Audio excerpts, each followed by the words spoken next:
نمیدونی چه حالیه بفهمی اون که دنیاته دلش جایی گرفتاره. نمیدونی چه حالیه بدونی اون نمیاد و دلت بازم امیدواره. دلت بازم امیدواره. عجب حال بدی دارم، بذار اقرار کنم بی تو همیشه با خودم تنها. بذار اقرار کنم بی تو از این فاصله ها خستم، پر از بی خوابی چشمام.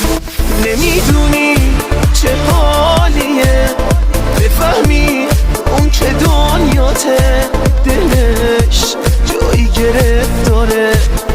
نمیدونی چه حالیه بدونی اون نمیاد و دلت بازم امیدواره.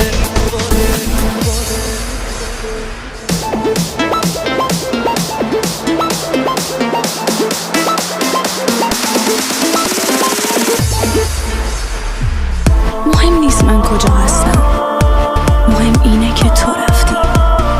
همه دنیامو گم کردم. نپرس از حال روز من که با خاطره های تو شبا چشمامو میبندم. بذار اقرار کنم خونه بدون تو دیگه چیزی از احساسش نمیمونه. نذار من سر کنم بی تو که احوالم تو این روزا مثل احوال بارونه. مهم نیست من کجا هستم، مهم اینه که تو رفتی.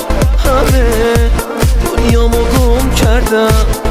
نپرس از حال و روز من که با خاطره های تو شبا چشمامو میبندم.